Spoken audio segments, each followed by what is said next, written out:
1 semester of law school. 1 semester of criminal justice. 2 experts. I'm Kristen Pitts. I'm Brandi Egan. Let's go to court. On this episode, I'll talk about the trial of fugitive slave Anthony Burns. And I'll be talking about the power of suggestion, part 2. Well, we can get a good slavery trial in here. That's sure to be lighthearted fare. It's fascinating. Okay. So shut your mouth. I did have a question, though. Okay. It's my turn to go first. Yeah. But I feel like this two-parter thing, is it better for you to go first? No, I don't think it matters on because the edge of their seats. I went first at the... They've already had to listen to your shitty case. No, I'm just kidding. No, I loved your case. Oh, really? What was your favorite part about it? Chichester? Okay, fine. I was hoping you were going to be like me and like once we finish recording, You just block it out of your brain completely? Everything. Yes. No, I remembered all of it. Wow. I could recite it word for word. Well, congratulations. No, someone on our Reddit thread, the unofficial Reddit thread, Let's Go to the Number 2 Court podcast, was like, don't you think it would have been nice if they like... Yeah, would have put these 2 segments together. Yeah, that would have been fucking smart. I'm sorry that we're not that smart. But yes, it would have been smart for me to go last week and first this week. I apologize that we were not that forward thinking. So did you read that too? Yeah, somebody said it on our Instagram as well. Oh, okay. So yeah, I saw that and I was like, yeah, that would have been... It would have been a pretty good idea. Well, that ship has sailed, and I don't think it matters at this point. So let's stick to our routine. Okay. Stick to the routine. A creature of habit, Kristen. Okay. Fugitive slave Anthony Burns. You're making a face like this is going to be the saddest thing ever. Downer. It's a really good story. Great.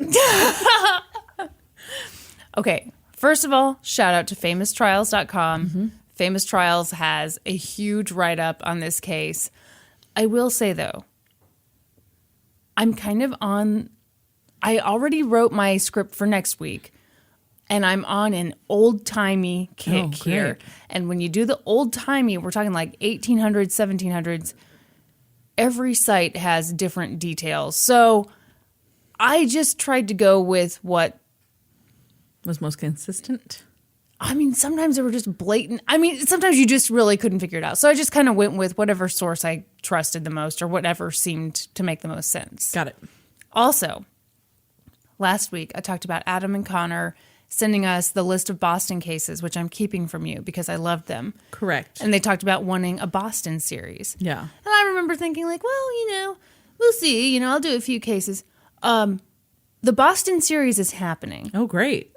So last week I did a Boston one. This is a Boston one, just like pure accident, didn't need to. And next week is a Boston one, and who knows? Right. Maybe I'm just on a Boston kick. Great. So reliving the glory days, huh? If you can call them that. Just a lot of Mike's Hard Lemonade. And doing very well in school. Okay, you ready? Yes. Yeah, let's touch that mic a whole bunch. Yeah, sorry. You got the limp noodle, Mike? It's just like I had it up by my eyeballs. I don't know why I had it up that high.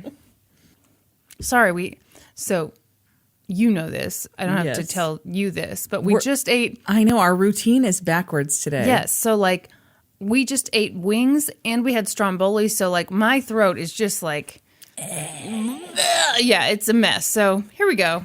Anthony Burns was born in 1834 in Stafford County, Virginia. He was born a slave. Even though it was illegal, he learned to read and write. He became a preacher. He was a gifted speaker and an intelligent person. As he got older, he knew there was one thing he wanted more than anything: his freedom. So when he was around 20 years old, some say 19, some say 20. I say, who cares? Yeah. He escaped slavery. He got on board a ship headed for Boston. A while later, they docked in Boston, and Anthony was free. Almost immediately, he picked up jobs here and there. And eventually, he started working at coffin pits. Oh. Coffin, like A coffin. a coffin. Pitts, like my last name. Okay, what do you think that store is? Oh, it's a store. Yes. Oh, I was thinking it was like a advertising firm. Gravedigger? No, it's a clothing store. Oh, yeah. Hey, where did you get those shoes? Oh, Coffin Pits. Oh, yeah. I know they're kind of pricey, but I just love them. So, get that computer ready. This clothing store, Coffin Pits, was located at 36 Brattle Street in Boston, Massachusetts. Brattle. Well, I spelled it differently. Did you spell it with a bunch of D's? I did. I didn't put in the city, and then Rhode Island came up. Jeez. I'm so stressed right now. You know, it's a good thing I always cut out. People must think we're the fastest They Googlers do. in the West because, like, I always cut out a good 30 seconds of us being like, click, click, It's click. now a bank. Yeah, it looks building? like a city bank. So it's like, I mean, it's basically in like Harvard town. Yeah. So for about a year, Anthony was a free man in Boston, but he didn't want to entirely cut ties with his family. So he sent a letter to his brother. In the letter, he said, "Hey, I'm doing okay. I'm living in Boston. I'm working at Coffin Pits at 36 Brattle Street. Don't worry, it's not as bad as it sounds." He tried to send this letter in a smart way. So he didn't just like send it from Boston to Virginia. He sent it to Canada first, and then from Canada, it went to Virginia. So on the outside, it looked like this letter was coming from Canada. Okay, this next part is a little tricky. One source says that Anthony and his brother had been owned by the same guy, who will from now on be known as Colonel Charles F. Suttle Douchelord the Third. Yeah. So when the That just makes my stomach cringe when you say they were owned by the I same know. guy. Yeah. Ugh. I had a really rough time with like you know reading through all this stuff, and so was a slave, so was their master, and like I know those are just the terms. Yeah. And you know you can't get around that.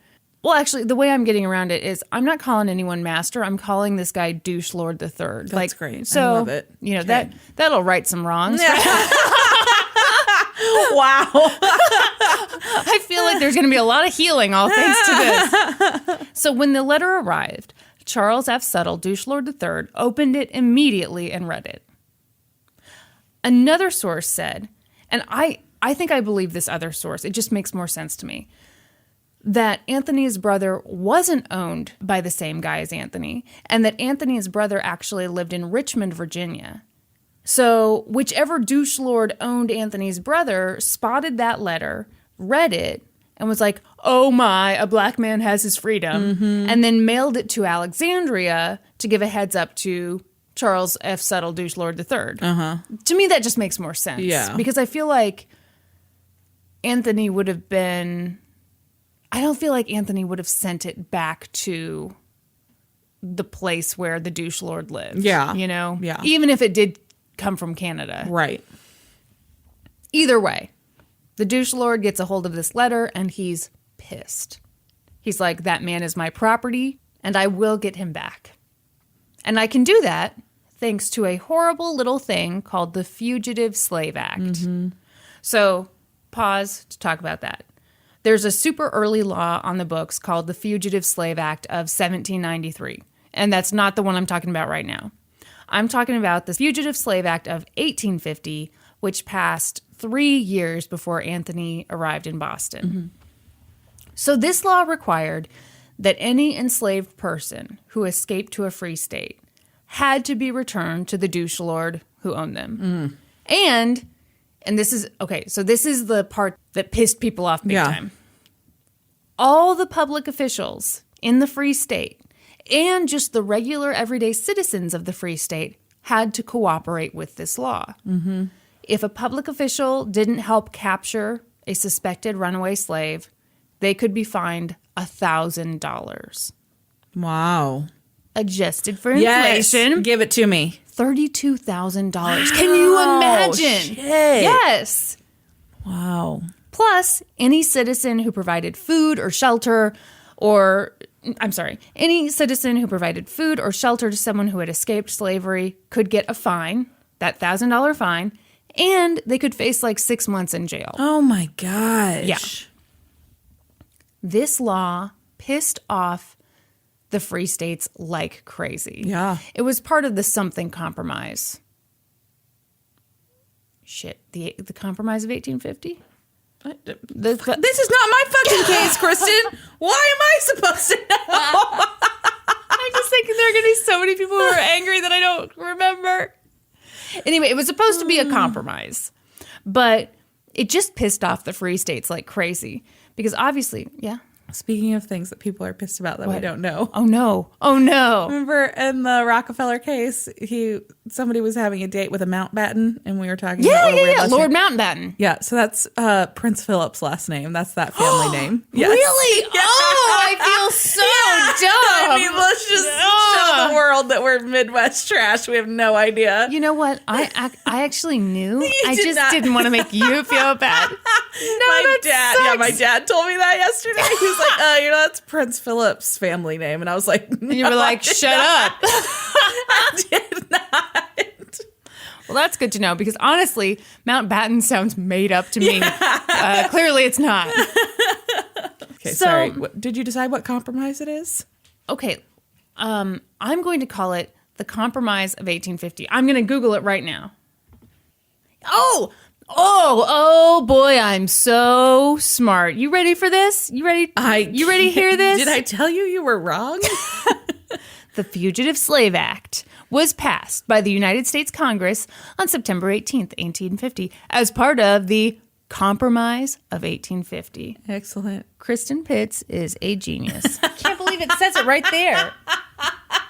So, this law that I remembered and described perfectly. On your own case. Pissed off. I mean, it's not like you came up with some law that I mentioned on my case and you like whipped it out of nowhere. You just researched this. You should fucking know it. Brandi, let me be proud of myself. You're right. I'm so sorry. I'm not going to dull your shine. Thank you. This law pissed off the free states like crazy. Obviously, imagine that. You had people who were adamantly against slavery, but you also had people who probably didn't think about slavery a whole lot, probably didn't care a whole lot, but then all of a sudden they're supposed to enforce slavery. Yeah, that's crazy. So they're like, no, we didn't sign up for this. Sorry. What is happening? I feel like I've got a hair stuck to that terrible Carmex I was putting on earlier. Do you need a wax? How dare you? I waxed it last week. Thank you. Got most of it up pretty good. So, the law was the law. So when Charles F. Suttle Douchelord the Third wanted Anthony Burns back, he was like, this should be easy. He went to Virginia State Court, submitted all the required paperwork, and the court was like, yeah, you've proven that you own this guy. You've proven that he escaped, and thanks to the Fugitive Slave Act, you can totally get him back. So the Douchelord was like, thank you, judicial system, love you, goodbye. He goes to Boston, and he takes his buddy, William Brent, who was also super pissed that Anthony Burns was a free man. So this is something that I just looked into very briefly, but I believe that this Charles Suttle guy, his family had been pretty wealthy from a few generations back, but then his dad died, his mom kind of mismanaged the money, so he was trying to build back up the wealth, and one of the ways he was doing that was trying to basically rent out slaves. Yeah. Great. So William Brant had agreed to pay for 2 years worth of work for Anthony Burns, and so when Anthony Burns escaped, William Brant was pissed and Charles Suttle was pissed. So Charles F. Suttle, Douchelord the Third, and his buddy William go to Judge Edward Loring in Boston. They're like, here's our paperwork. We're here for our property. And Edward looked it over and said, okay, you're right. He issued a warrant for Anthony's arrest. That night, when Anthony got out of work, 6 men surrounded him and carried him to the Boston courthouse. Oh, my gosh. Yeah, unnecessary. Yeah. They locked him up in a jury room, and they said, you're getting a rendition hearing tomorrow morning, and you're heading back to Virginia. Goodbye forever. There was just one problem. What? This was fucking Boston. They weren't in Virginia. Uh-huh. So Boston was home to this little group called the Boston Vigilance Committee. This was a racially diverse group of total badasses. They fought to protect escaped slaves and lead escaped slaves to freedom. The Boston Vigilance Committee was fired up about the stupid Fugitive Slave Act. They hated it. So when they found out about what happened to Anthony Burns, they were like, oh, hell no. The next morning, when it was time for Anthony's rendition hearing, members of the Boston Vigilance Committee showed up. 2 lawyers said, hey, we will represent you pro bono. Wow. One was Richard Henry Dana. Richard was this Harvard-educated white guy who, as a boy, went to a private school that was run by Ralph Waldo Emerson. Oh, wow. Yeah. Dude was super educated Yeah. and not a fan of slavery at all. Right. The other lawyer was Robert Morris. Robert Morris was one of the first black attorneys in the United States and the first black attorney to win a lawsuit in the United States. Oh, wow. Yes. Civil rights issues were his thing. He made a name for himself by fighting for school integration and fighting the Fugitive Slave Act. This guy was a total badass. So now Anthony had these 2 fantastic lawyers, and right away the lawyers got the hearing postponed. In the meantime, Anthony was still locked up in the courthouse, and the Boston Vigilance Committee was torn about what to do. Some of them were like, let's do this the nonviolent way. Let's see if we can get him out of slavery by fighting this in the courtroom. Another group of them said, this is a money issue.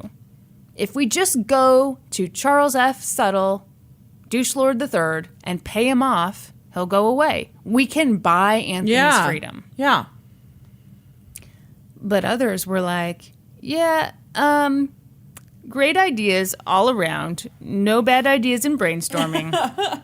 But Charles is a douche lord, and we kind of hate to give him money. And as for the legal route, we could do that, except the law is super clear. Yeah. We're gonna lose this thing. So how about instead we storm the courthouse and bust him out? Oh, my gosh. It was So that's what they did? Well, it was a big group. Lots of different opinions. Couldn't really agree on any one tactic. So, meanwhile, the look on your face. Meanwhile, word of Anthony's story spread. That night, thousands of people gathered in Faneuil Hall to protest on Anthony's behalf. You can look up Faneuil Hall. Faneuil Hall. How? That is the weirdest It's an insane way to spell it. I'm not the one who made it up. It's Oh, yeah. a lot of important things have happened there. Yes. A very important thing happened to me there. Important. Oh, My what happened to you there? Well, okay. It was during a college visit. I was 18. We had visited Simmons, which was where I would eventually go, and we were just kind of seeing the sights, one of them being Faneuil Hall. And I remember we crossed the street, and we kind of like turned back to look behind us, and there was another group, like a family, crossing the street. And in the middle of the crosswalk, a bird shat On your face? No, on someone else's face. On someone else's face. I saw this happen to this girl. She was about my age, pooped right in the middle of her forehead.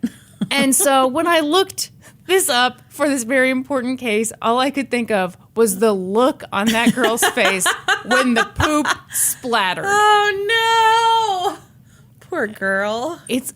You know what's funny is like at first she didn't even look mad. It was just so shocking. Yeah. And then, And you're like, I've got things took a shit turn on my face. Yeah. There's only so long you can deny that. Thousands of people gathered to protest on Anthony's behalf. People were fired up. One abolitionist told the crowd that if Anthony Burns leaves the city of Boston, Massachusetts is a conquered state. Wow. By about 9:30, the protest was winding down. The crowd shrank from thousands to hundreds. A few of the men had axes. Oh, okay. A few had a big beam of wood, which Yeah. was taken from a construction site. I often travel with a beam of wood. They were like, we're busting Anthony out of this courthouse. They rammed the courthouse's doors with the beam. Yeah. They rammed it until finally they broke I'm open. picturing it like a ramrod. I get it. Do you get it? I get Brandi, it. they all, like everyone had part that's how of the a beam. ramrod works. Yeah, they pushed it forward. Okay. I don't think Say you car get... ramrod. Huh? Nothing. It's a Super Troopers reference. A movie you've never seen, I'm sure.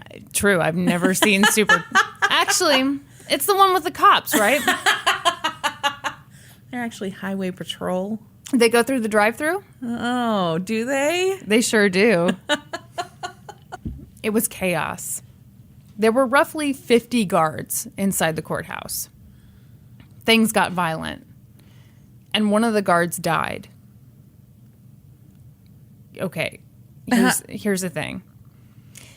It said he died from a wound to his groin. No!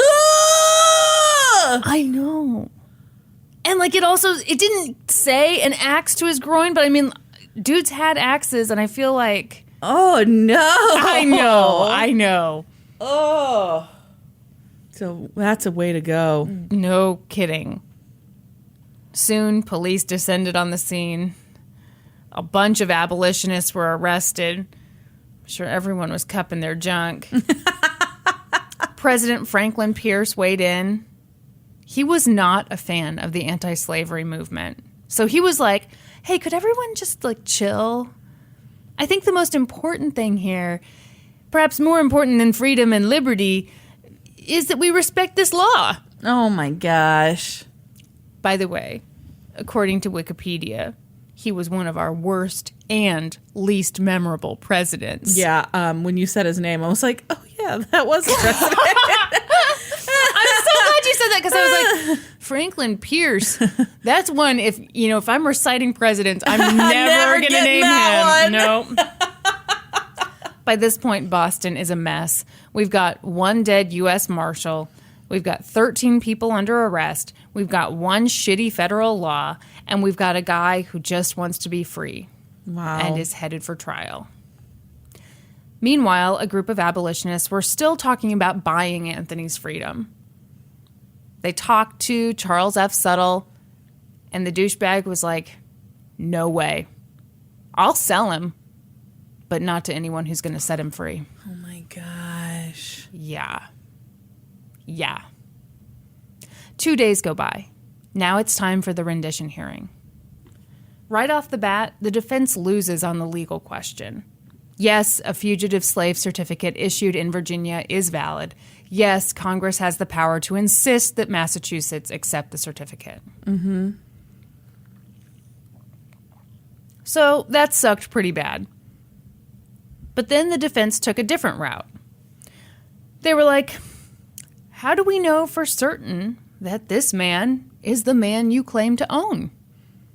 I think we've got a case of mistaken identity here. Ooh. That is a good argument. You think so? Yeah. Yeah, in this day and age. Yeah. Because, how do they prove for sure who he is? Yeah, it's like, oh, did you have photos? Yeah, like DNA? No. That is a great argument. They were like, hey, the defendant doesn't even match the description on the certificate. So I think this is super interesting. The certificate says he has a scarred right hand. But look, the defendant's hand isn't scarred. It's super damaged. The certificate says he has a scar on his left cheek. But look, there's no scar there. It's a brand. So basically, so my opinion, in this certificate, they tried to fancy up how this man had been treated. Yep. Oh, it's not that, he got his hand mangled. Oh, it's not that we took an iron and branded his cheek. There's a scar. Yeah. So they're trying to use that to their advantage, basically, because this was Anthony Burns, Yes.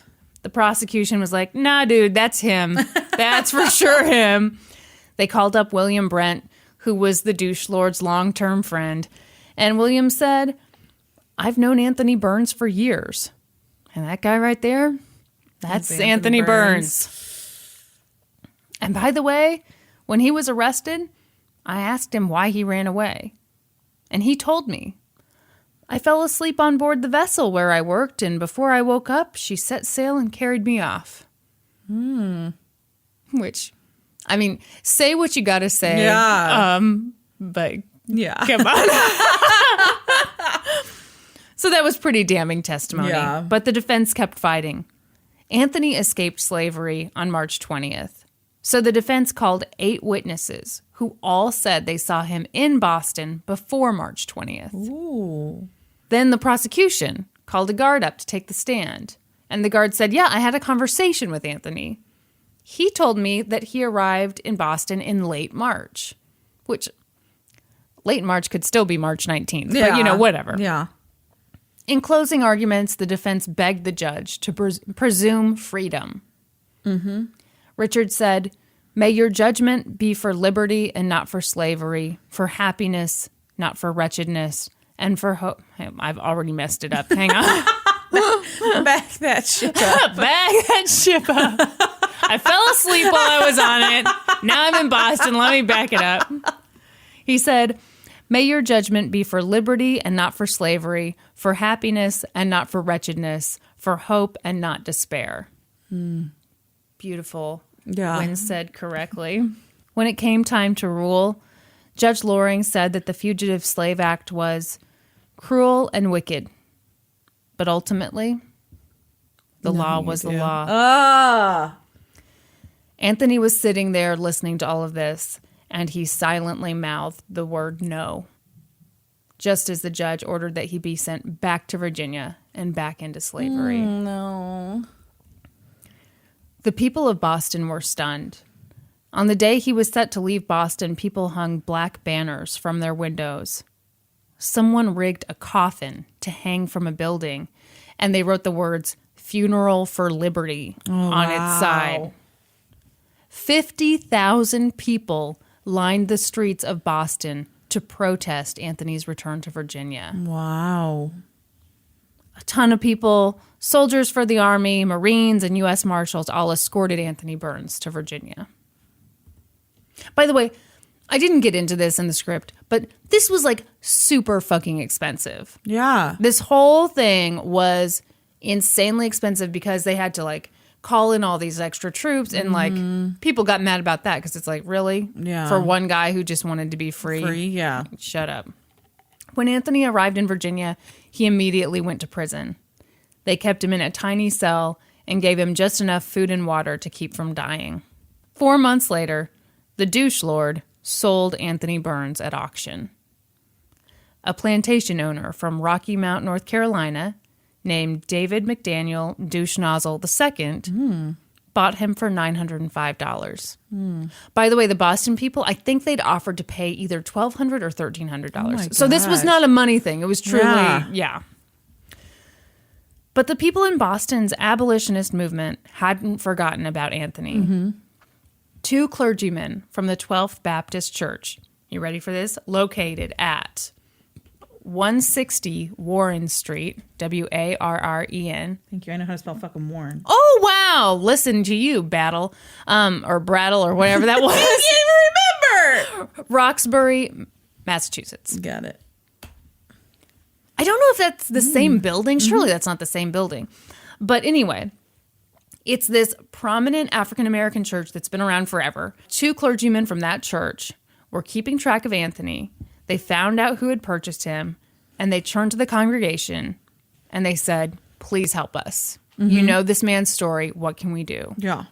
So the congregation raised $1,300. Oh, my gosh. Which I didn't adjust for inflation, but it's got to be like 30-something thousand. Then the clergyman reached out to David McDaniel Douchelord II, and they said, hey, that new slave you just bought, We'll take him. can we buy him from you? And David McDaniel, sorry. You know, when I add on like douche nozzle, I mean, it's just messing me up. The guy said, sure. And they worked out a deal. Everything looked like it was going to be okay. But pretty quickly, word got out. To Douchelord the Third? What do you mean? Did Douchelord the Third find out about it and got pissed? Original Douchelord? He didn't have any... right, sorry, I was getting lost in the douche I could lords. tell you were. So he didn't have any say at this point. You Okay. know, he All right. sold. I won't interrupt anymore. Okay. Please don't. So word gets out in North Carolina, and people are pissed. Is that a pause for dramatic effect or? For sure. It wasn't just me losing my place. If that's what you're asking. Word gets out in North Carolina. They're super mad because they find out, okay, David McDaniel is planning to give this guy his freedom, essentially. We can't have that. Yeah. So they point a gun at Douche Nozzle II, and they start threatening him. But he says, basically, sorry, y'all. Deal's a deal. Yeah. Deal's a deal. So the angry mob just kind of dispersed, and the plan worked. That church in Boston, Roxbury, bought Anthony Burns his freedom, and he went on to do so much with it. He became a public speaker, and he told crowds about what slavery was really like. He talked about being captured. He wrote a biography, and then he used the money from his biography to go to college. Oh my gosh. Yeah, I'm getting goosebumps. This is so exciting. He attended Oberlin College in Ohio on a scholarship, and after college, he preached in Indianapolis. He later moved to Canada to preach at the Zion Baptist Church. And I'm sorry, because Canada is a huge country, and I feel really stupid just being like, he moved there. You didn't find out where in Canada? I couldn't find where. Great. I'm not going to pretend like I looked really hard for it, but I'm just saying, like, I looked a little. He died in 1862 of tuberculosis when he was just 28 years old. Oh my gosh. I know. But I think about, like, what an impact he had in just 28 years. Like, what he was able to do with his life is incredible. Incredible. Even though Anthony Burns died young, he had a huge impact on the judicial system. Immediately after his trial, people in Boston were super fired up. They formed an anti-manhunting league. They burned copies of the Fugitive Slave Act. And they also burned copies of Judge Loring's decision. Sorry, am I having a stroke right now? No, you're not. The chandelier in this dining room is like flickering like crazy. Anthony Burns is here with us. Ghost of Anthony Burns is and here. He's asking me why I'm doing such a bad job on his amazing story. So they burned copies of Judge Loring's decisions against him. The Boston Vigilance Committee was so incensed by Judge Loring's decision that they lobbied to have him removed as a probate judge. Wow. And it worked. Wow. Okay. So the Massachusetts legislature, the Massachusetts, no! I'm the one having the stroke.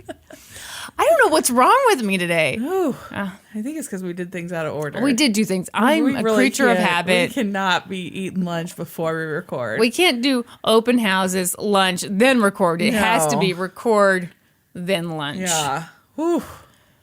The Massachusetts legislature, beautifully said, removed him, saying Massachusetts required her judges to bring instincts to the bench favorable to liberty and justice and not against them. But the governor stepped in and said, no blocked way. it? You can't remove him. Damn it. The governor said Judge Loring tried to apply the law neutrally And that's what he did. The law's the law. He applied it. Wow. The next year, with a new governor, the Boston Vigilance Committee tried again. And this time their efforts were successful. So this guy was, I think, on the faculty at Harvard Law at the time. And after that decision, they refused to reappoint him. Wow. Yeah. Yeah. Oh my gosh.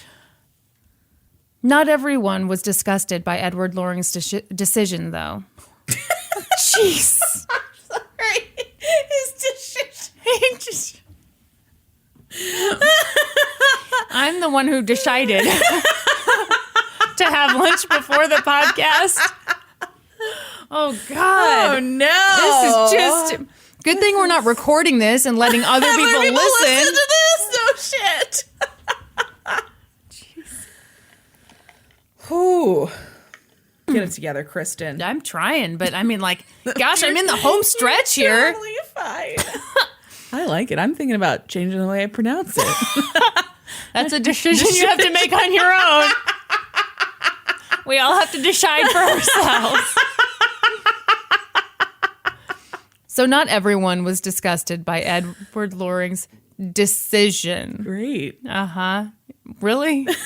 In fact, some people thought it was pretty cool. No! Yeah. So it's like you think this guy's going to get a little justice, but then in 1858, President James Buchanan appointed him to a federal judgeship. Awesome. Yeah. Sorry that happened to you. Have a promotion. Mm-hmm. Anthony Burns' trial did more than just change things in the short term. After the trial, Massachusetts passed laws that made it so that if an alleged slave wanted a jury trial, they could get one. It wasn't going to be just some like, oops, send you back to wherever within 5 minutes.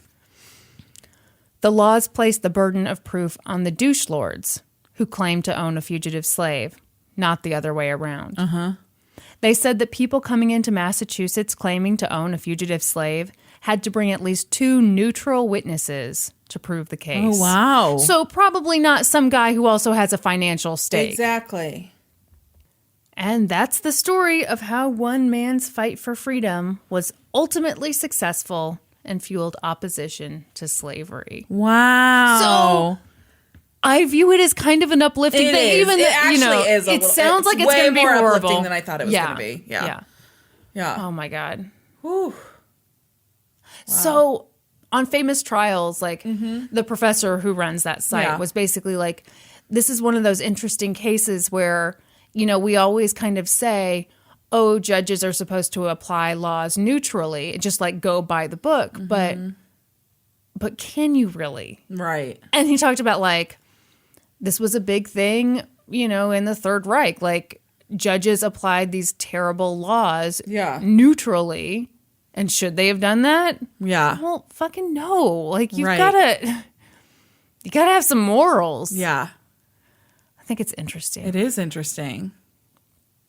So that's a Boston case for you. All right. I'm excited for this Boston series. There's a lot of town names that I'm excited to pronounce. Feeling good about it. Yeah. Yeah. That one turned out way better than I thought it was going to. Oh, yeah. You think you can do a better job than I did? We'll see. Goodness gracious. It just occurs to me now, like, the people who were just suffering through that so they could get to part 2 of yours, that had to be real rough. Painful. It's really painful. I'll get through the girl who can't talk to get to part 2 of this exciting story. Okay. Okay, are you going to do like a recap? Because I need a recap. I am. All right. Before I do my recap, I want to say a couple things. First of all, I did not give this shout out on last week's episode, and I feel badly about it. I just want to thank Joe Dugan and Catherine Huddle, who are the authors of the 8-part series of articles in the Lincoln Journal-Star, where I got the majority of the info for these episodes. Okay, so quick recap of part 1. On last week's episode of Rocky and Bullwinkle. Before I do the recap, let me just say that in general, the feedback has been good. People have liked the 2-part series. There's been only 1 or 2 people who have actually said, like, I don't think it's for me. I'm telling you, it's going to be worth it. after the conclusion. Did people of part actually 2. say it wasn't? Yeah, one or two people were like, nah, I like it when it all wraps up in one episode. Yeah, fair. Okay, quick recap of part 1. Yes. February 6th, 1985. 68-year-old widow Helen Wilson is found murdered in her apartment in Beatrice, Nebraska. She had been raped and suffocated, her hands were bound, and an Afghan was tied around her face. Evidence of the crime scene was fairly limited, but did include blood and semen that told investigators they were looking for a type B non-secretor. Within 10 days of Helen's murder, investigators had zeroed in on a suspect. They had multiple witnesses who could put Bruce Smith in the area of Helen Wilson's apartment around the time of the murder. They also had witnesses who had seen him that day with what looked like blood on his clothes. Bruce had already skipped town, but when detectives followed him to Oklahoma and they learned that he'd been a suspect in a murder that looked an awful lot like Helen's, they were pretty sure they had their guy. Mm-hmm. But when they sent blood and saliva samples off to the Oklahoma City Police Lab, they were shocked to learn that he couldn't be their guy. Bruce Smith was a type B secretor. And that's when the hunt for Helen Wilson's killer went cold. That's also when Burdette Searcey entered the picture. Burt was a former police investigator turned hog farmer who recognized Helen Wilson from the cleaners he used to take his police uniforms to, and he felt called to investigate her murder himself. Fast forward 4 years, and Burt is back in uniform, this time as a sheriff's deputy, and he wouldn't stop talking about the Wilson murder case. Thanks to a confidential informant, he was sure he knew who was responsible for her death. He just needed to get the right person to listen to him. Neither the sheriff nor the police chief seemed to be taking him seriously, so he took his evidence directly to the county attorney, Richard Smith, and was able to secure arrest warrants for Joseph White and Joanne Taylor. And on March 15th, 1989, the two were taken into custody on suspicion of first-degree murder.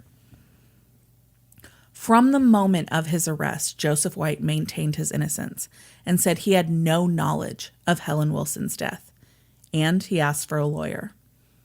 Joanne Taylor at first also said she knew nothing of the murder, but after some very helpful coaching by the authorities, memories of the crime started to come back to her. Well, coaching by Burt, right? Yeah, who is an authority. Well, I mean, like you're saying authorities. It was just the one dude, right? Was it? Are you kidding me? Find out more on this hog episode farmer have a friend? Let's Go to Court. So excited.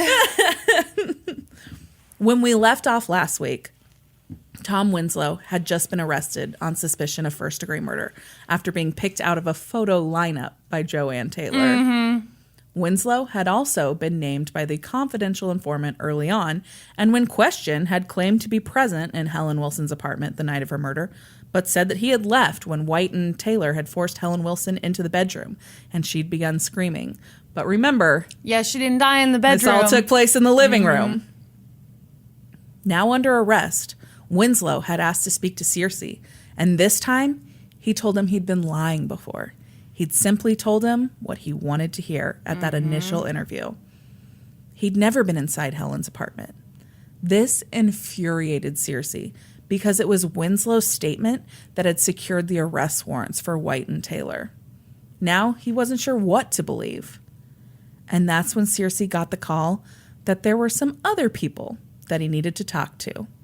People who would confirm what he had already believed, that he was on the right track all along. Oh, God. Enter the Sheldons. Okay, to be totally fair, I don't know for sure what took Searcey to the Sheldons' house on March 24th, 1989, 9 days after he had taken Taylor and White into custody. He could have gotten a call that they had a tip, or a much more believable version of events, in my opinion, is that he knew he could get the Sheldons to corroborate the version of the story that he had come to believe took place in Helen Wilson's apartment that night. Because I believe by this time he was truly spinning out of control, grasping at anything and anyone after Winslow retracted the statement that had been so instrumental in securing the arrest warrants. Yeah. Either way, the Sheldons were unbelievably helpful. Oh, boy.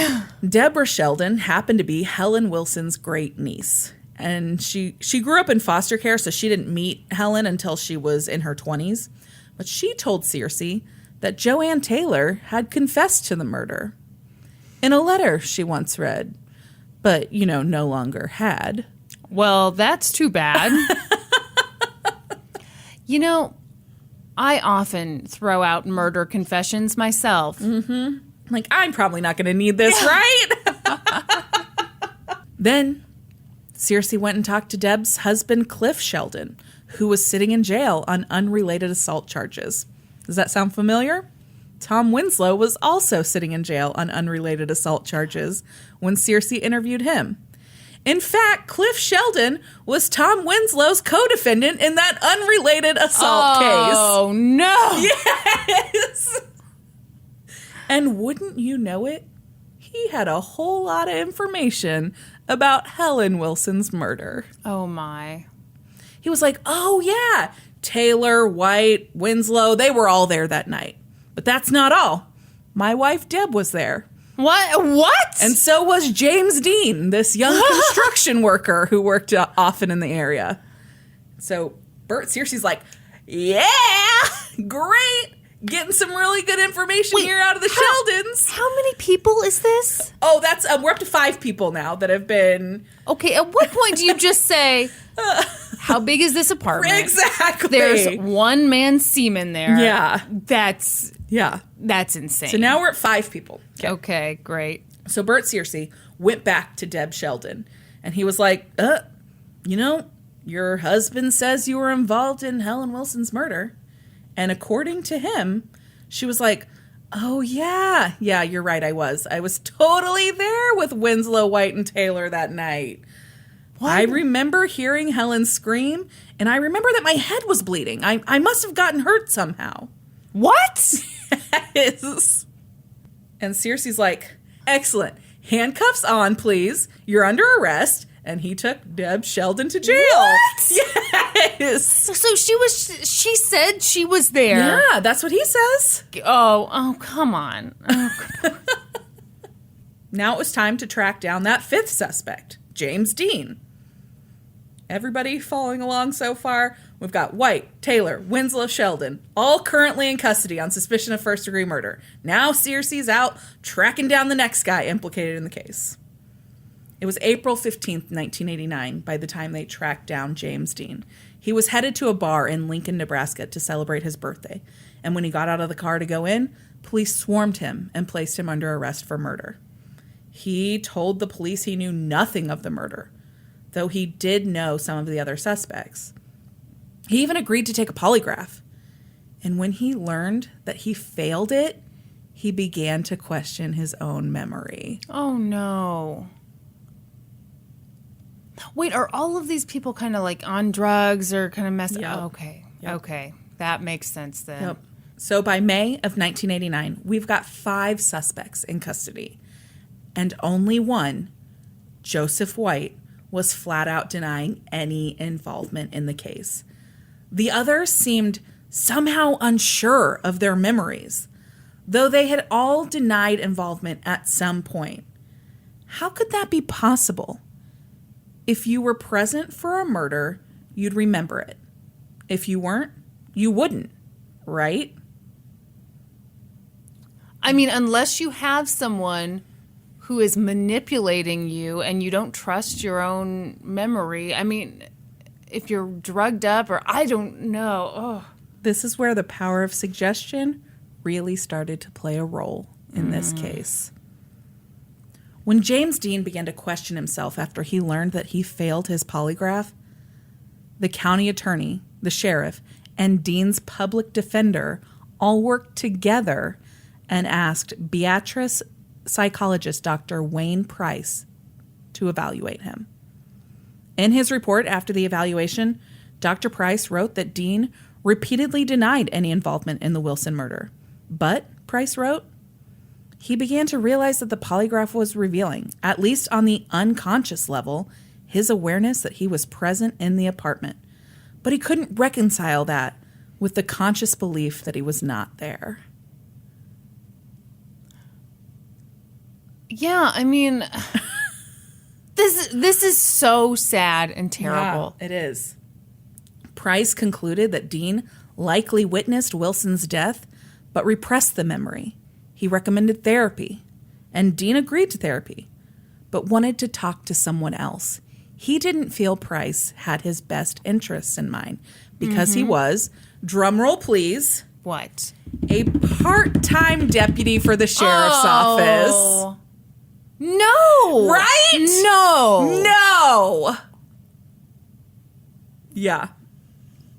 This is horrible. It's horrible. And, of course, this wasn't Price's first involvement in the case. Dr. Price had worked with the Beatrice police immediately after Helen Wilson's murder to help put together a profile of the suspect. He told them the killer likely acted alone and had great... Wait, no, I'm sorry, there's 5.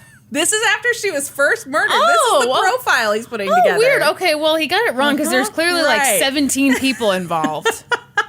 He told them the killer had likely acted alone and had great anger toward older women.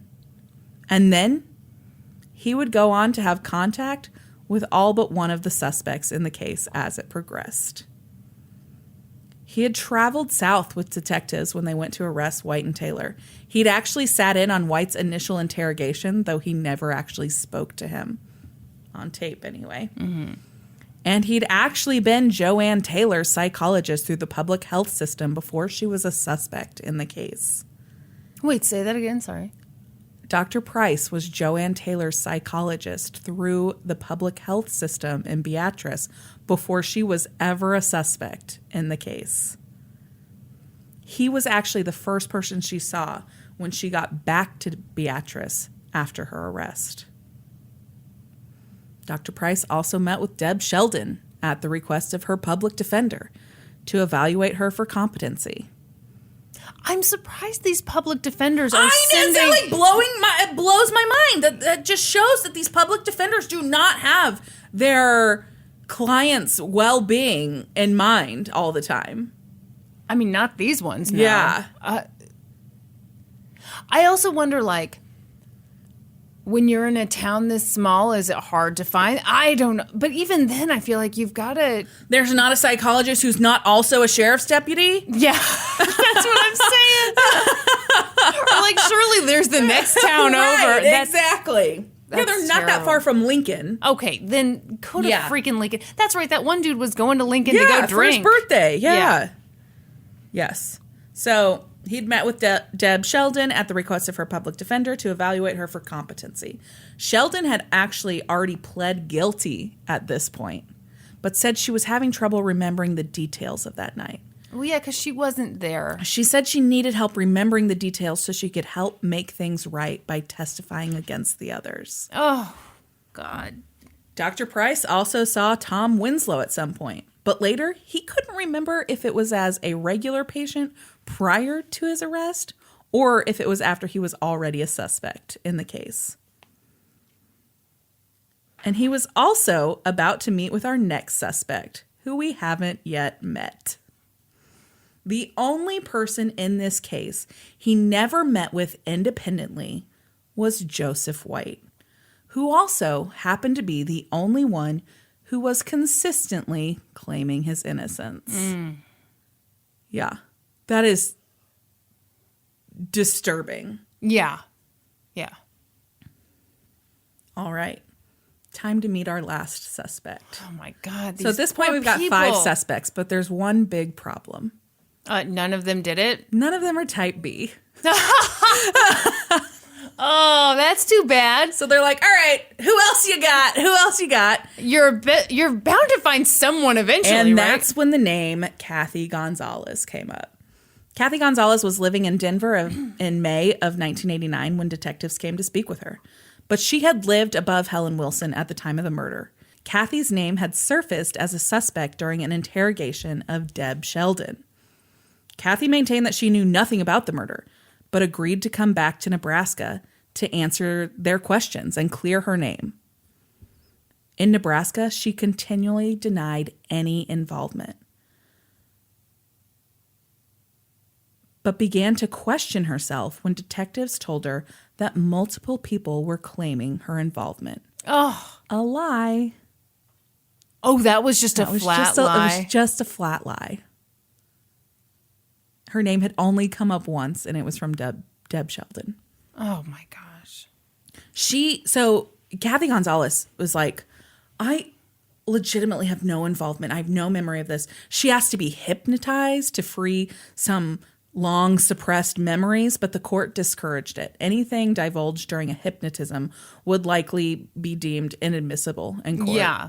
So she turned to Dr. Price. This is so sad to me because these people, like... They're like, if I was involved, if I did this, Yeah. Then I am okay being punished. If Absolutely. I did it, then punish me. Yes. That is so... Yeah. That is so rare, I feel like. Yeah. And here they all Absolutely. are trying to do the right thing. Yes. Yeah. So several of them had drug issues. Yeah. Several of them were of less than average intelligence. Mm-hmm. So, yeah, it was... Yeah, all of that makes sense to me Yep. as to why you might think, well, gosh, I can't trust my own judgment. All these other people are who saying... seem to be level-headed and intelligent are telling me this one thing. Maybe I did it. So Kathy told Price that she didn't understand why she would have blocked out this memory. No. She said she'd had a lot of bad things happen to her in her life, and she could remember them all. Mm-hmm. This had to be really, really bad if she couldn't remember it at all. And Price told her, it is bad. I've been involved in a lot of investigations, and this one was one of the worst. And Kathy told him, I don't think I was there, but they seem to have evidence against me, or they wouldn't have arrested me. Mm-hmm. And Price told her, well, enough evidence to convince the judge. What? Yeah. So he's like, well, yeah, they probably do have enough evidence to convince a judge. Oh. And then there were six suspects in the murder of Helen Wilson. They would come to be known as the Beatrice Six. Kathy, And again, her apartment wasn't messed up or anything, no, right? It was not. There six people are in there. There was one footstool turned over, green in color, covered in vinyl. Yes. No, that just doesn't. Yeah. Kathy Gonzalez would later say, they just found a bunch of suckers. They weren't getting anywhere, so they found a bunch of disposable people, and that was us. Ouch. Yeah. But yeah. Yeah. She's got it. Totally right. Yep. As 1989 moved forward, Joseph White sat in jail wondering how his life had come to this point. He was still maintaining his innocence, and his trial date had been set for October 30th, 1989.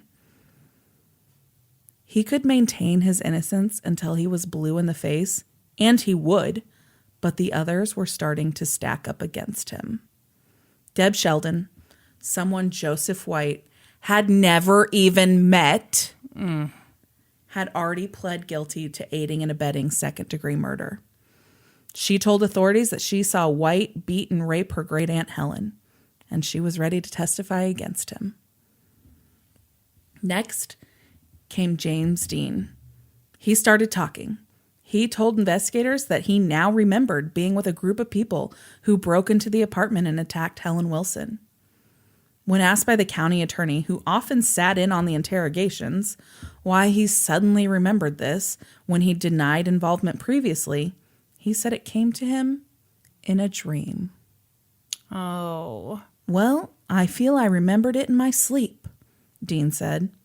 I obviously had some kind of subconscious block or something. I don't know what it is for sure. I couldn't remember, and I thought I was telling the truth. Is this not just like... This is heartbreaking. It's terrible. Yep.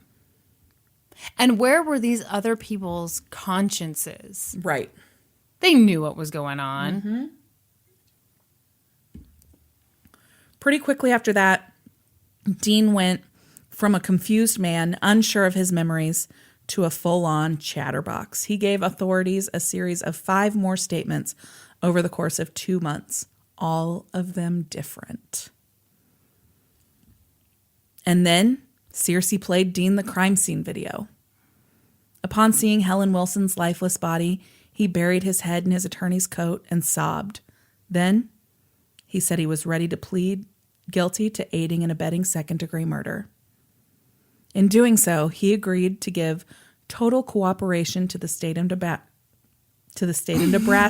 Nebraska? Nebraska.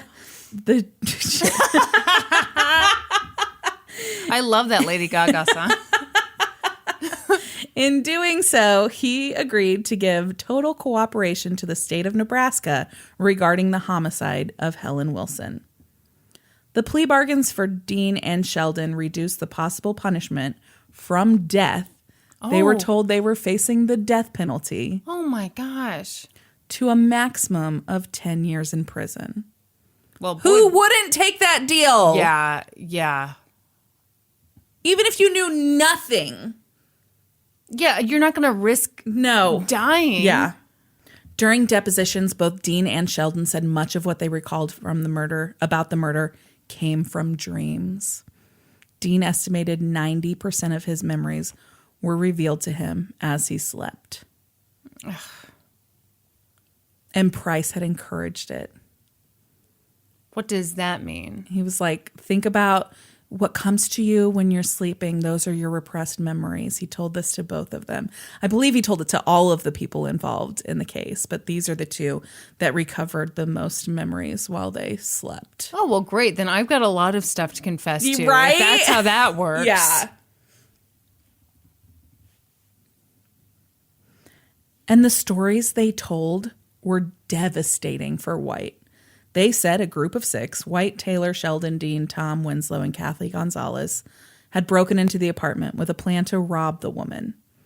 White and Winslow took turns raping Wilson. Taylor helped hold her down and put a pillow over her face.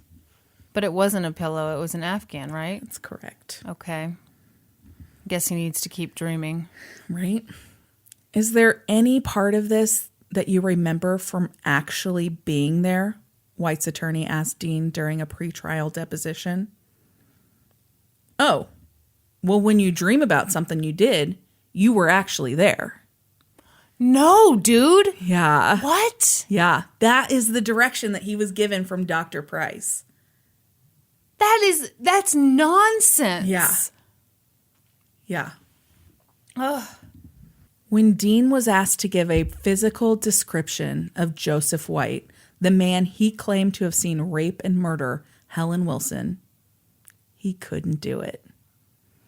I wouldn't know if I seen him on the street, Dean said during a deposition. He could not describe him, yet he was going to testify in court that he watched him rape and murder someone. Yeah, no. Joanne Taylor was the next to plead guilty. The county attorney told her that he was going to seek the death penalty against her. Or she could plead guilty to second-degree murder, testify for the state, and stay off death row. She took the deal. Joseph White was offered the same deal, plead guilty to second-degree murder, and be sentenced to 25 years to life. He refused. He was innocent, he said. It was September of 1989 by this point. Joseph White's trial was a month away, and yet another co-defendant was about to turn witness for the prosecution. Kathy Gonzalez pled no guilty to 8... No woman, no cry. Kathy Gonzalez pled no contest to aiding and abetting second-degree murder. The state now had 4 potential witnesses, all liars, if you asked Joseph White. And all he could do now was hope a jury would agree. Oh, shit.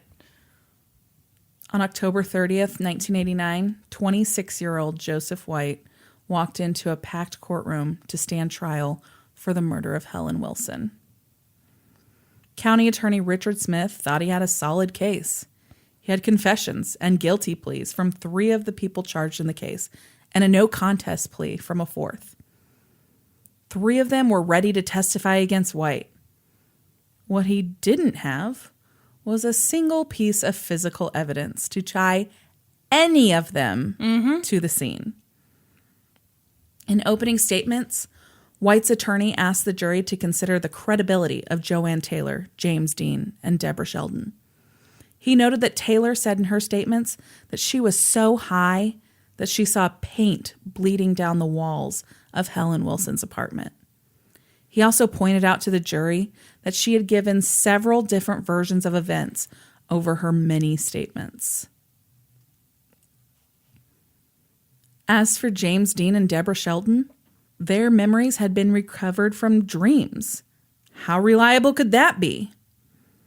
The prosecutor countered the claims against the witnesses by offering, if the state could bring you in a priest or a rabbi or a nun or a minister that was there and put them on the stand for you, we would. But these are the people that were there.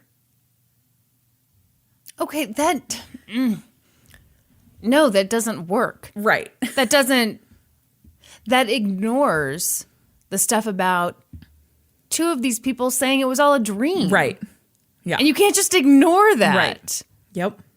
The prosecutor also admitted that the jury would find inconsistencies between the witnesses' statements.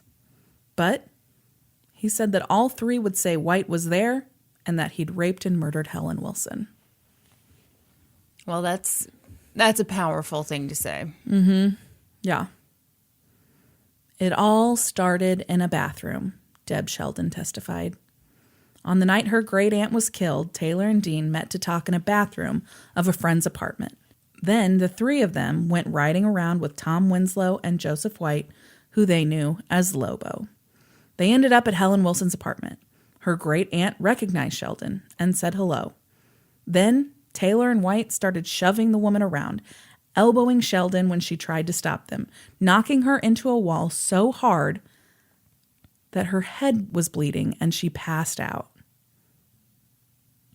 When Sheldon came to, she said her great aunt was on the living room floor, her hands bound behind her back. Taylor knelt near the woman's head and held a pillow over her face. Winslow held her feet and Lobo straddled her. I heard Mrs. Wilson screaming. She was trying to get up. She was struggling with her head back and forth, trying to get released out of Tom's hands. When Lobo was finished raping the 68-year-old widow, Winslow rolled her over and took his turn, Sheldon testified. Helen Wilson didn't move anymore after that. On cross, Joseph White's attorney came out swinging. Sheldon acknowledged that she'd met White only once, on the night of the murder. And she admitted she'd said in August that she didn't know what he looked like. Would you agree with me that you've changed your testimony a number of times? The attorney asked. Yes, she said. What prompted you to change your testimony? Was it a person? Was it dreams? What was it? Nothing, she said. Nobody told me anything. I just did it. And that's when White's attorney zeroed in on the role of Dr. Price.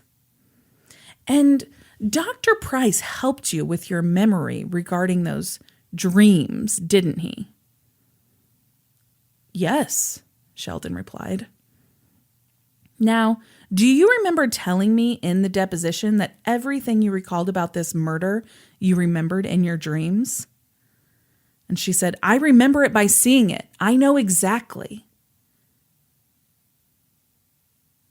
And he said, can you separate for me, Mrs. Sheldon, the facts that you recall from your dreams from the facts that you remember from this case? Or are they identical? They're identical, she said. This is a good attorney. Okay. Next on the stand was James Dean. Dean testified he saw White, Taylor, Winslow, and Sheldon in apartment 4. I just froze. I didn't know what to do. I wasn't watching. I wasn't paying attention to what was going on. Yet somehow he gave a vivid description of the rapes. And he said Taylor did more than cover Wilson's face. She was holding the hands and licking the upper body of Mrs. Wilson, which... What? Remember, Helen Wilson's hands were bound. Uh-huh. So there's no way she was holding her hands. He also remembered that Joanne Taylor made coffee. And he remembered that Kathy Gonzalez head was bleeding. And she was holding a brown washcloth over her face. Okay, this prosecutor had said details were different. These are big details. Big details. And it's real. This is a really important piece of testimony about Kathy Gonzalez bleeding in the apartment. Yeah. Because she's the only member of the six with type B blood, and type B blood was found in the apartment. Of course. And nobody else says that anybody with type B was bleeding in there. Yeah. Yeah, nobody else is telling this same story. Yeah. The defense bored in on the fact that Dean had given multiple statements, each different from the last. They pointed out the inconsistencies in his testimony from what they knew to be fact at the crime scene, and they focused on an earlier conversation they had with Dean about Joseph White. Do you recall at a deposition that you were asked if you could identify him, the defense asked? Yeah. I wouldn't know if I've seen him. I can't say that right. I wouldn't know, because he says it so weird. Okay. I wouldn't know him if I seen him. That's what he says. That's Southern. Wouldn't know him if I seen him. Yeah. Joanne Taylor testified next. She testified that she held a pillow on Helen Wilson's face so that she wouldn't see who was raping her. She'd done it to protect her. Boy, that's great. Yeah. Her testimony also tied White to a piece of physical evidence. Lobo, she said, did a trick that ended with him tearing a $5 bill. Exhibit number 19 in his trial for first-degree murder was part of a $5 bill found on the floor of Helen Wilson's apartment number 4. The defense asked Taylor about the vastly different accounts she'd given of Helen Wilson's death and how she had come to a version that more closely matched the crime scene. Mm-hmm. Are you telling me that at no time police officers fed you information to you to testify to what you have testified today? The defense asked.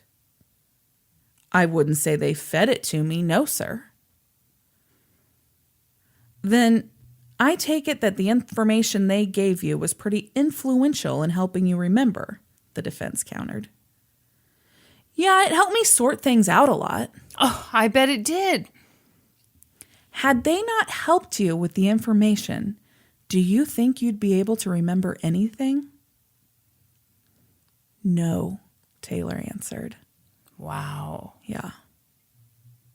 That says it all. Uh-huh. Joseph White took the stand in his own defense and denied any role in the crime.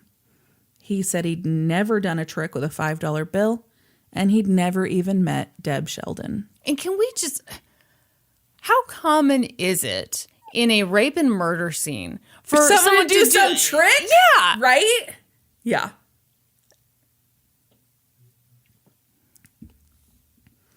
And then the prosecution did something the defense hadn't thought to prepare their client for. They held up a portrait of Helen Wilson dressed in her Sunday best and said, "Can you tell me what this is, if you know?" And White replied flatly, "It's a picture of an old woman." Mm-hmm. The defense winced. It was his deeply honest answer, but it had just given off the impression that he was a cold-blooded, cold-hearted killer. Oh, shit. Yes. It was likely that he didn't have any idea that that was a picture of Helen Wilson. Well, yeah, just an old woman. It was just a picture of an old woman. But it made a huge impression. Yeah, I can totally see that. Yeah. Though the jury was instructed by the judge to consider the motives of those who had testified against Joseph White, so he was said, keep in mind that these people may have gained something from testifying in this trial. Yeah. If you think that there are questions about their testimony or that they were motivated by something other than the truth, do not convict on their testimony. Mm-hmm. Despite that, the jury deliberated for only 4 hours before finding Joseph White guilty of first-degree murder on November 9th, 1989. Oh. He was sentenced to life in prison. Following White's trial, Winslow pled no contest and was sentenced to 50 years for the rape and murder of Helen Wilson. Joanne Taylor was sentenced to 10 to 40 years, while Gonzalez, Dean, and Sheldon were all sentenced to 10 years. Even after his conviction, Joseph White maintained his innocence. He started to hear about DNA testing in prison and knew it would be the thing to prove his innocence. Yes. He took jobs at the prison to save up money for an attorney. It took him 7 years. Well, yeah, because they don't make anything. Nothing. They don't even make minimum wage, right? No. They make like 30 cents an hour. Oh. And that attorney took his case nowhere. But White didn't give up hope.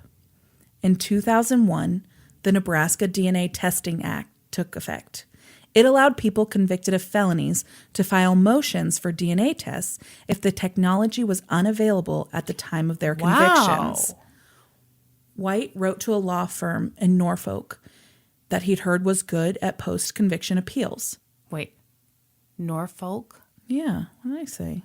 Well, I think, oh my God, am I about to correct you? Okay, there's Norfolk, Virginia. The L is silent. But maybe in Norfolk, Nebraska, it's... I bet it's Norfolk, Nebraska. I don't know. Okay.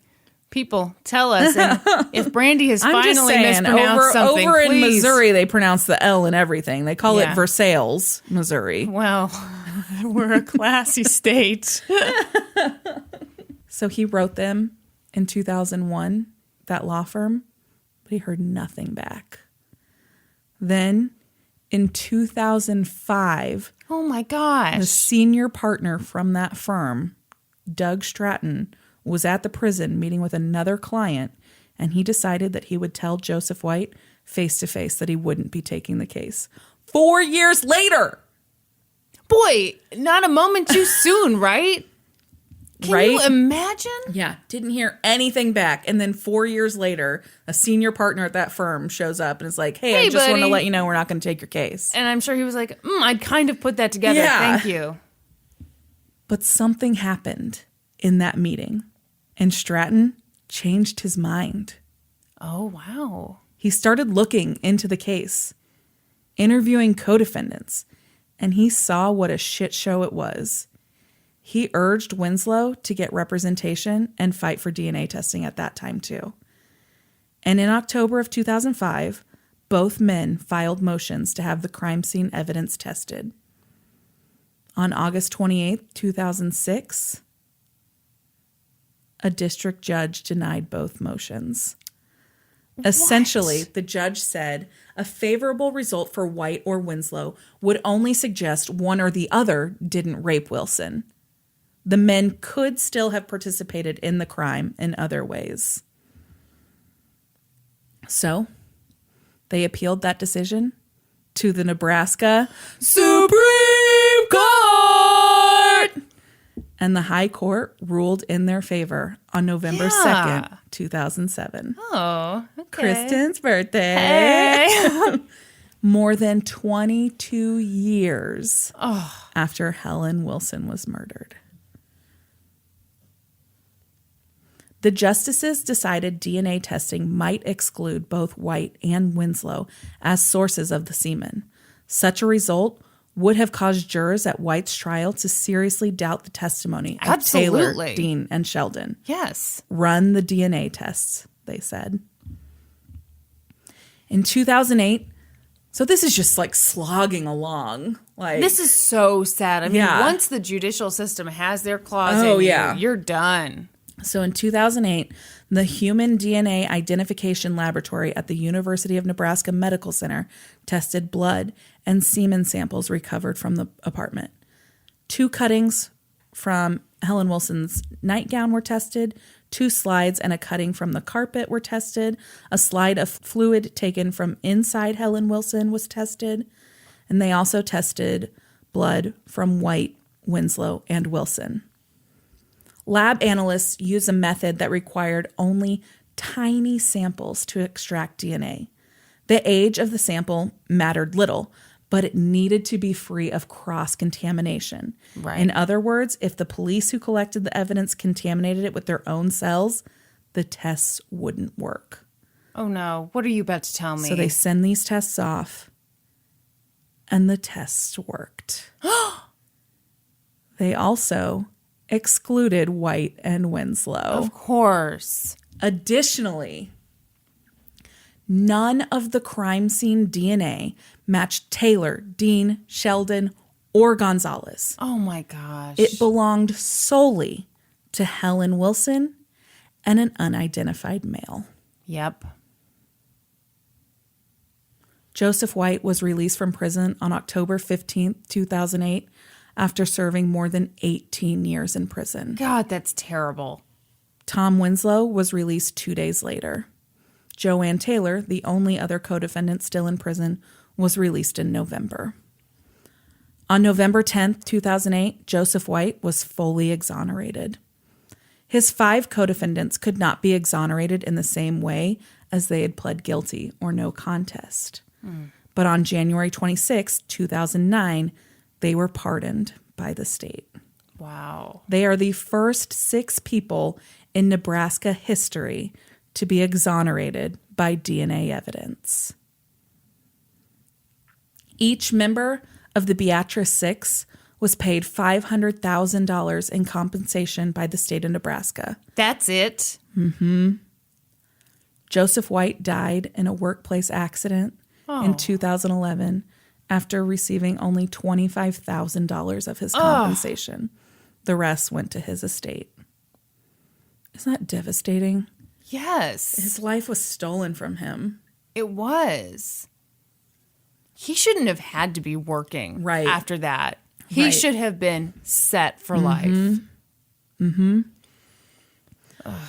A federal civil lawsuit was filed on behalf of the Beatrice Six against Gage County, and the case was dismissed twice. What on earth for? But the dismissal was reversed twice. Finally, in 2016, the suit went to trial, and a jury awarded $7.3 million to Joanne Taylor, Tom Winslow, and the estate of Joseph White. It also awarded $2 million to James Dean and Kathy Gonzalez, as well as $1.8 million to Deb Sheldon. The county has appealed the judgment and is considering filing bankruptcy to keep from paying. Wow. Yep. Oh my God. That was horrible. I'm not done yet. You're not done? Okay. Well, yeah, what happened to Bruce? What's his face? So who killed Helen Wilson? Okay, I have a theory. What's your theory? You know that original guy who looked so good and who seemed like he had to have been a secretor. They had to have like messed that up somehow. It had to have been him. Bruce Smith killed Helen Wilson. You Seriously? are correct. You are correct. Oh my God. Okay, what happened? A test of DNA showed that Bruce Smith was an exact match for the DNA left at the scene. Oh my God. So those initial tests that were done, Yeah. they were done by Joyce Gilchrist, a forensic chemist, and she was the one who ruled him out as a suspect in the early days of the investigation. Since then, she has been widely discredited and accused of falsifying evidence. What? She continued to work for the Oklahoma lab until her dismissal in 2001, and played a role in countless other erroneous blood, semen, and DNA results. Oh my God. Yep. But she's not in prison right now, right? No, she's actually dead. But no, she never. These people should be in faced prison. any charges or anything from That's it. insane. They had the right guy from day 10.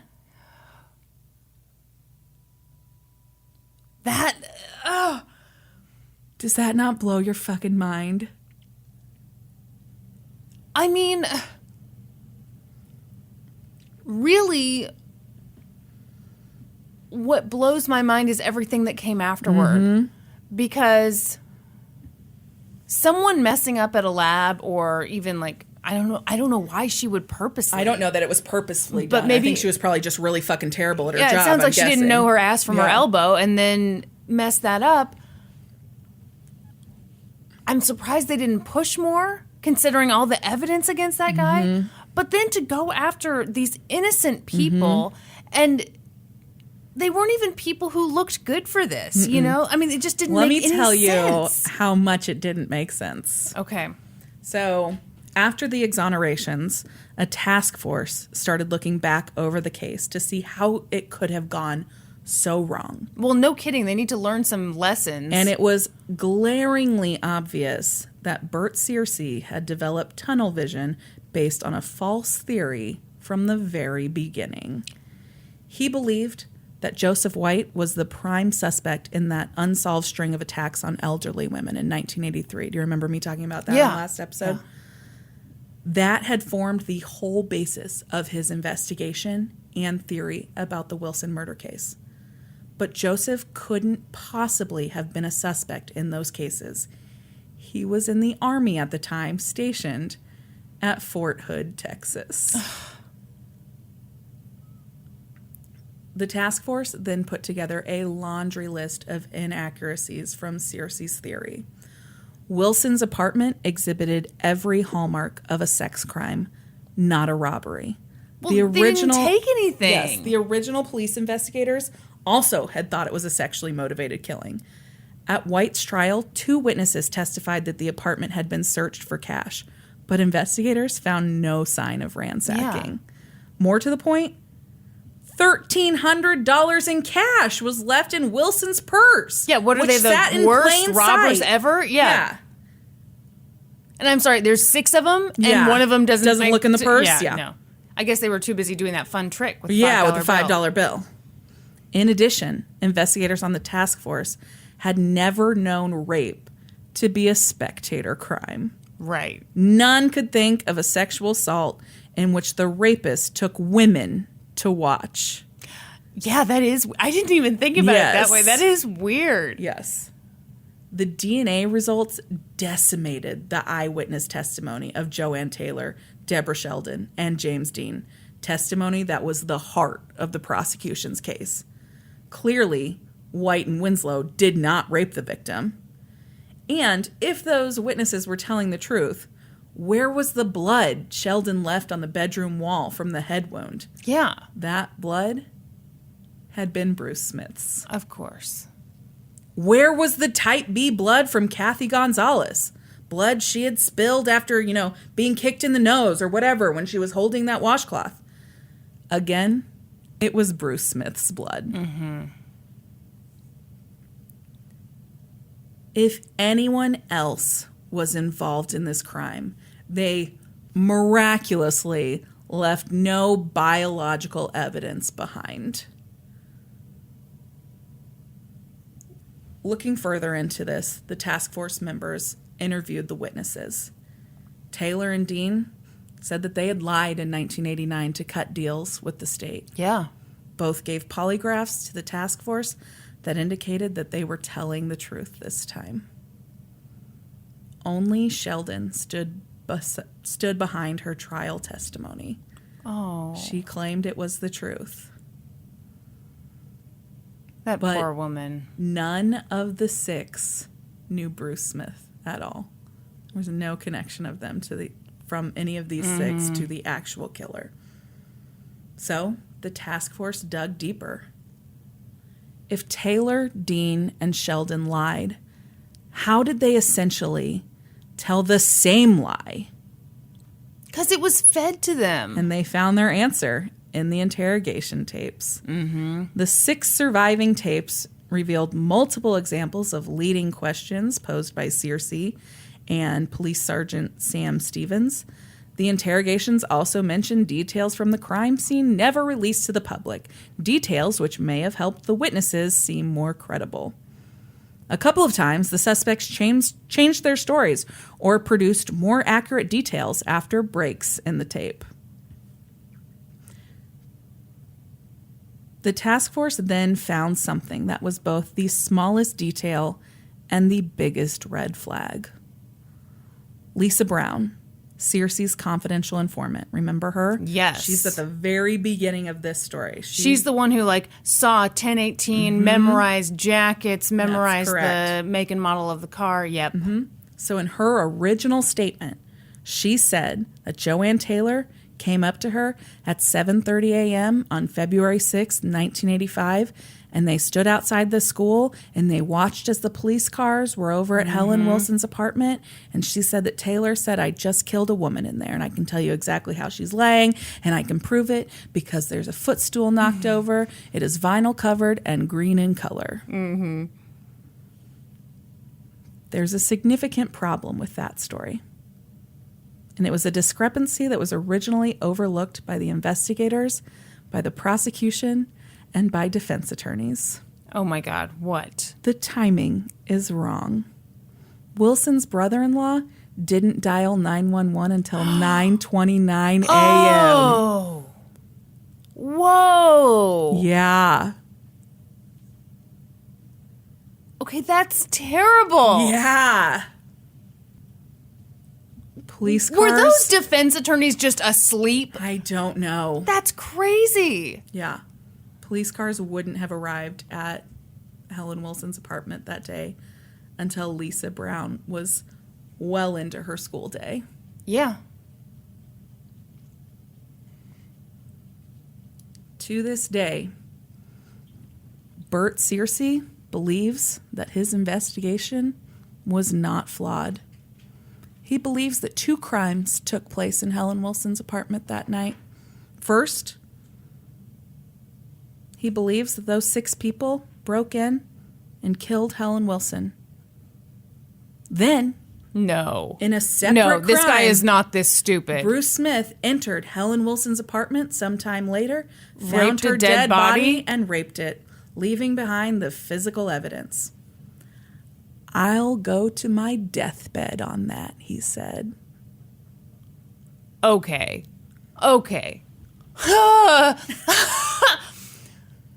I mean, I guess you have to believe that, right? Mm-hmm. Because either you believe that or you believe I have done something unspeakably horrible because I was so... I don't even like calling it tunnel vision because at a certain point, it's when you're way feeding, beyond that. Yeah, when you're feeding people information, it's not tunnel vision anymore. You're doing something really bad. Oh, okay. One last bit about the power of suggestion. Okay. To this day, because of what Dr. Price told her, Deb Sheldon believes that she was involved in the murder of Helen Wilson. That is so sad. And Joanne Taylor has flashbacks where she can feel herself holding a pillow over Helen Wilson's face. Oh. It never happened. She has to speak this mantra to herself to get her out of the flashback. She can physically feel it in her hands. Yeah. That is the power of suggestion. Oh my God. Is that not the craziest case you've ever heard? It is so terrible. So upsetting. It is so sad. But so well told and... Oh, God, it's just terrifying. It is so scary. Yeah. That some dum-dum who's bored being a hog farmer decides, I'm going to solve this. Yep. And then everyone buys it. Yep. Yeah. I just feel like there's a presumption of guilt. I mean, when a jury hears, yeah, it came to me in a dream and just... So this 8-part series of articles, the title of the series is Presumed Guilty.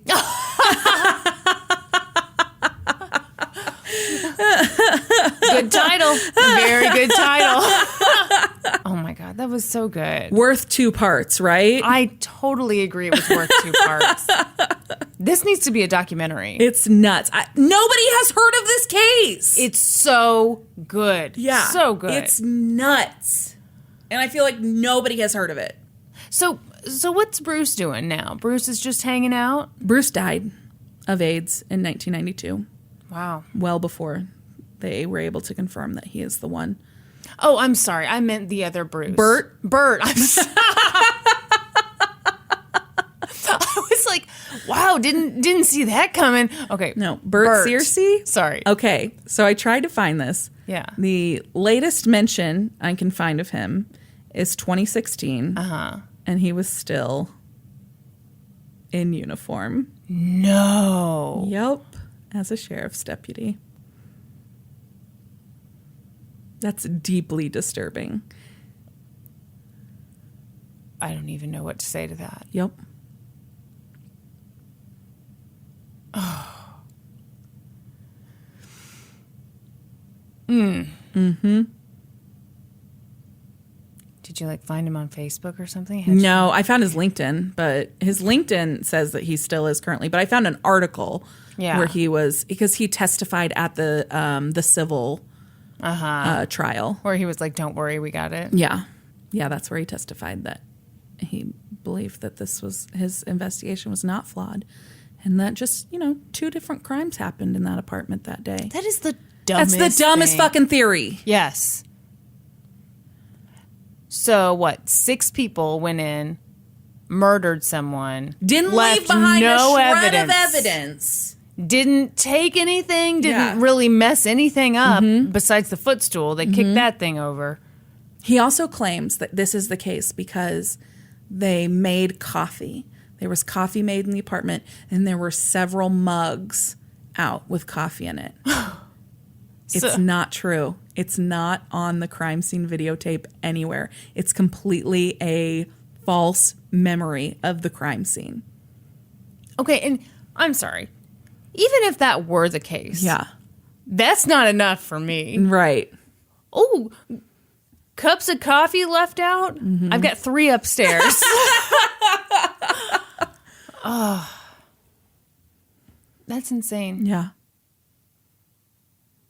So I had never heard of this case before. I follow the Innocence Project on Instagram, and they had mentioned it because they were involved in the exoneration of the Beatrice Six. Man, that was incredible. Yeah, that was so good. Yeah, thank you for telling it. That Absolutely, was awesome. Absolutely, worth it. Suck it, whoever thought 2 parts wasn't good. Brandi, we don't have a big enough audience for you to be telling people to suck it. I take it back. Something exciting happened. What? We received a package in the mail. So I have to admit something. Okay. So we got something in the mail. It's from a listener. Excellent. It's from Vonnie, who has listened to, she's been listening for a long time. Yeah. She was one of our early Twitter followers when there were 12 people following. Yeah. So she sent us something in the mail. I got so excited because she doesn't really know this, but so she goes to all the video game conventions and stuff. And so I'd heard her name from Norm for a long time. So I kind of had that creepy thing of I know who you are. You don't know who I am. But so it's oh yeah. Yeah. So I had no self-control. I was going to wait till you got here, but it was just sitting on the kitchen counter. I opened it. It's fine. That's fine. So she did the sweetest thing for us. First of all, she got us a gift card to Bevmo, which was I didn't know what that was. Oh, that's cool. Yes. Yeah. It was so sweet. It's I guess if you want to get yourself some drinks, they can be delivered. That's awesome. Like Grubhub for drinks. Exactly. Yes. But in addition to that, she got us something pretty funny. She got us a magnifier. So we can be Sherlock Holmes at our own fancy wine party? Okay, you're 10 times smarter than me because I was like, well, that's nice. I don't know why. But that's exactly right. She'd listened to that wine episode. She was like, okay, I use these in the shop. You can look at the label, make sure it's legit. Let's see. So she wrote in this really sweet letter. I won't read the whole thing, but she said, Kristen and Brandi, that episode of the fake booze got me thinking. I do carry a pocket magnifying glass for work, and you guys should too, for fake wine reasons. I love it. Hope you two find a real tasty bottle and watch out for those fake labels. Yeah. So That's so awesome. It was so Thank sweet. You so much. Yeah, it was really, really cool to get something. Really awesome. We appreciate it very much. Thank you. So you know how I'm doing this new thing where like I put notes to myself? Yeah. Okay, so I made the notes. My heart was full of joy today, and I just wrote, thank you to Vani. Also, joy of listeners, which I think just meant like I really like our listeners. That's quite the note. Joy of listeners. Joy Brandi. of listeners. Thanks. No, but it's been like, I feel like we've had a lot of really nice, funny people reach out. Oh my gosh. And like so sweet. Just like the last like 3 days, we've gotten like 5 really amazing thought out reviews that people took the time to write for us. It just warms our hearts when you guys take the time to do that. It's so awesome. Thank you. Thank you for doing that. Yeah. Yeah. Yeah. Yeah. Yeah. Yeah. But I mean, if you're one of those listeners that's sitting there and hasn't given us a rating or given us a review yet. Listen, freeloader. Yeah. We're going to need you to get your ass over to iTunes, give us 5 stars, leave us a review, and then find us on Facebook, Instagram, Twitter, YouTube, Reddit. We're in all those places. And then join us next week when we'll be experts on 2 whole new topics. Podcast adjourned. And now for a note about our process. I read a bunch of stuff, then regurgitate it all back up in my very limited vocabulary. And I copy and paste from the best sources on the web, and sometimes Wikipedia. So we owe a huge thank you to the real experts. For this episode, I got my info from famoustrials.com, PBS, Wikipedia, thelongroadtojustice.org, and the book Boston Slave Riot and the Trial of Anthony Burns. And I got my info from an 8-part series of articles in the Lincoln Journal-Star, as well as the Omaha World, the New Yorker, and the InnocenceProject.com. For a full list of our sources, visit lgtcpodcast.com. It's probably the InnocenceProject.org. Any errors like that are, of course, ours, but please don't take our word for it. Go read their stuff.